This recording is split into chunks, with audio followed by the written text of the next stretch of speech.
pour les diverses périodes de l'année. Ce qu'on veut dire par là, c'est tout en bon planifié. On sait les moments forts de l'année. On sait quand on doit mettre plus de publicité sur Facebook ou autre. Donc, vraiment ici, préparer la publicité pour les diverses périodes de l'année. Donc, en continuité, on va y aller avec le budget ici. On a mis en gros à quoi ça ressemblerait notre plan de budget pour l'année. Vidéo virale, fait à l'interne. Ça, il faudrait s'arranger pour tenter, vu qu'on a déjà l'équipement, on a beaucoup de techniciens, l'informatique, ils doivent quand même être habiles avec ça. On pense que ça pourrait être fait par justement à l'interne. Donc, un coût de 500 $. Ensuite de ça, une publicité annuelle Facebook. On peut décider justement avec Facebook, ce qui est très bien, on peut décider de l'endroit stratégique où la publicité se doit d'être visée. On peut décider de la tranche d'âge qu'on veut attirer. Donc ici, on a vraiment mis un petit peu plus d'argent sur la publicité Facebook. On a mis 1 000 $ par année, mais on peut encore plus dépasser si on le désire. Mais 1 000 $, c'est vraiment, on est capable de toucher une bonne clientèle avec 1 000 $. Ensuite, création du site web fait à l'externe. Donc, un site web, c'est important que ça soit bien fait, bien complet. Encore une fois, là, on pense que ce serait mieux de le faire à l'externe par des spécialistes qui feraient en sorte que, justement, le site web soit complet, qu'il ne manque rien, une section inscription, avoir aussi des clients, des inscriptions, qui nous permettent d'avoir une base de données complète afin de faire la promotion par la suite, ce qui est très intéressant pour une entreprise.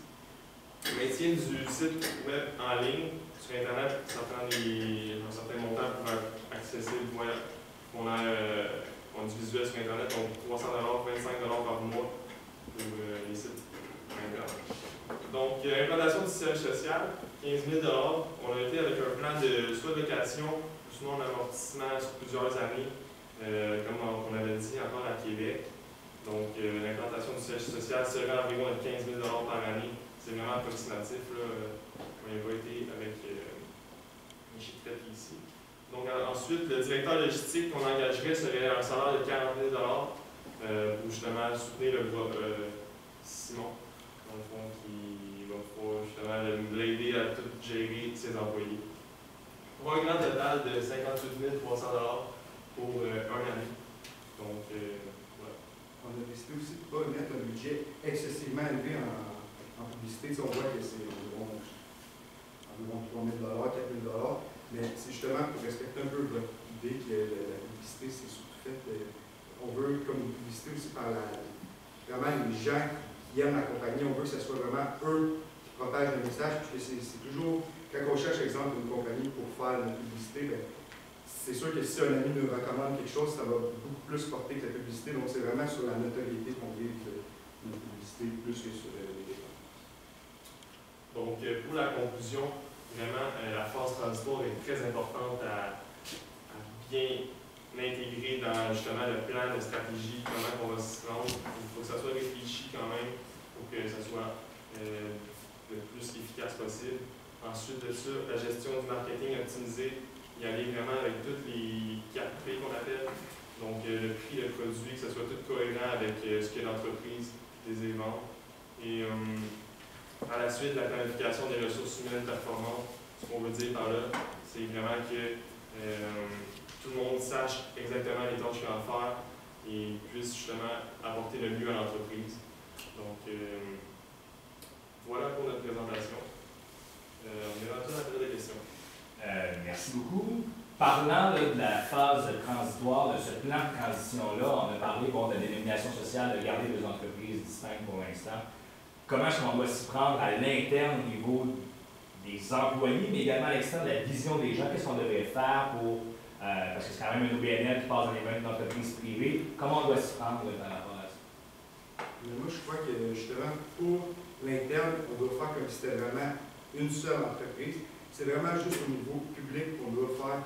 Par exemple, quand on fait notre publicité, ce que je trouverais plus intéressant, ce serait vraiment faire une publicité, mais avec au minimum les 2 noms d'entreprise. Parce que si on utilise seulement un des 2 noms d'entreprise, certaines personnes vont penser peut-être que l'OSBL a fermé ou quelque chose comme ça. Il faudrait vraiment que ça soit mentionné que les 2 entreprises ont fermé.